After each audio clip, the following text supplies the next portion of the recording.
say you'll catch me.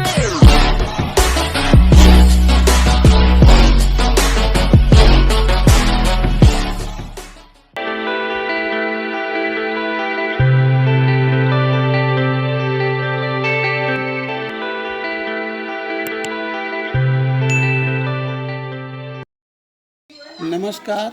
आज का topic है बट्टा या छूट।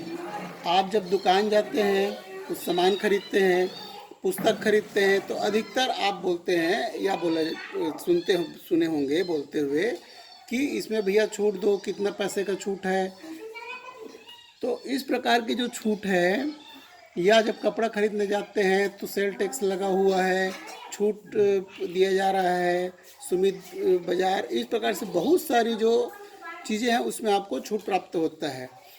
तो यह जो छूट है वह प्रतिशत में प्राप्त होता है। तो बट्टा छूट बराबर होता है अंकित मूल्य ऋण विक्रय मूल्य।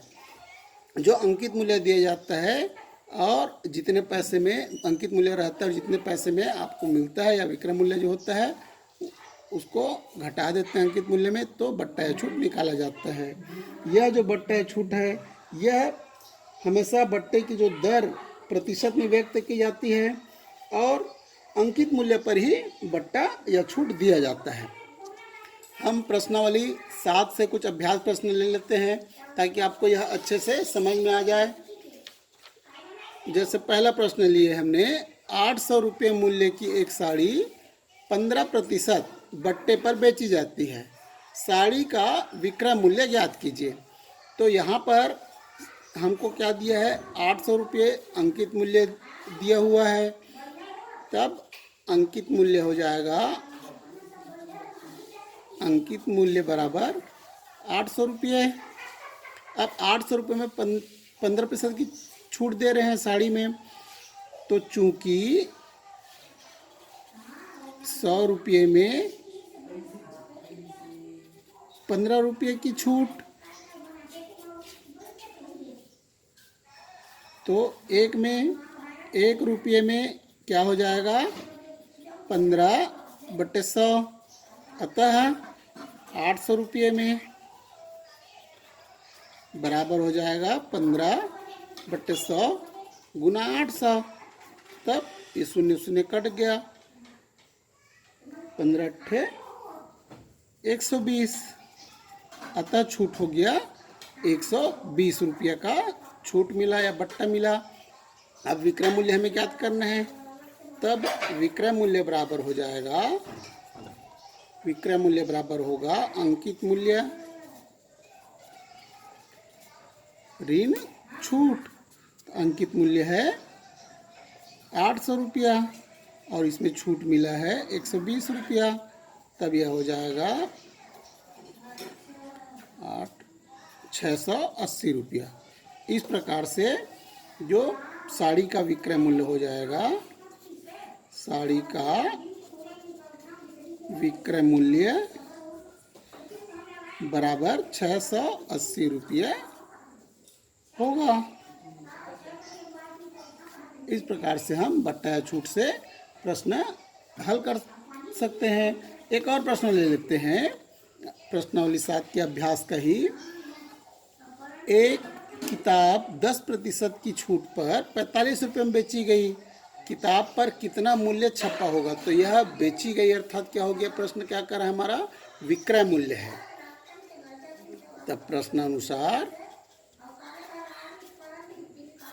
प्रश्नानुसार विक्रय मूल्य कितना है, विक्रय मूल्य बराबर 45 रुपये, और जो छूट है, छूट बराबर है 10%। और मैंने वैसे बताया, क्या बताया कि जो छूट या बट्टा है वह हमेशा अंकित मूल्य पर मिलता है। तो सबसे पहले कितना छपा होगा मूल्य या अंकित मूल्य ज्ञात करेंगे। तो अंकित मूल्य बराबर हमको ज्ञात करना है। तब जैसे हमको चूंकि 100 रुपये में 10 रुपये की छूट मिल रहा है, छूट है, अतः विक्रय मूल्य कितना हो जाएगा इसका, 100 रुपये का।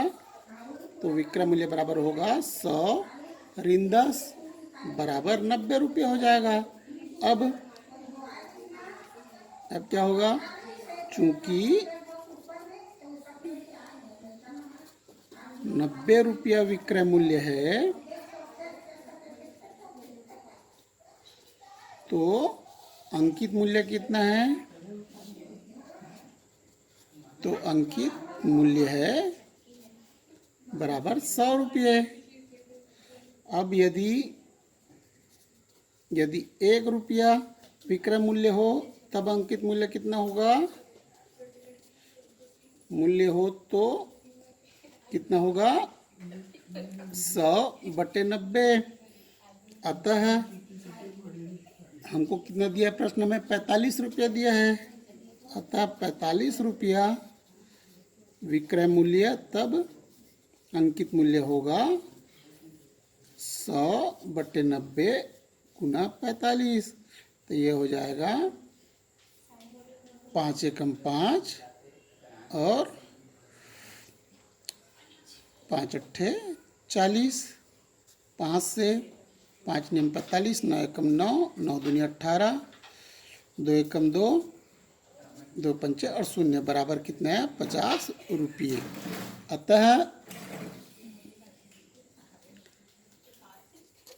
अतः क्या हो जाएगा, किताब पर 50 रुपये मूल्य छपा होगा। इस प्रकार से छूट या बट्टा के अभ्यास प्रश्नावली हमने हल किए। आपको ये अच्छे समझ में आ गया होगा।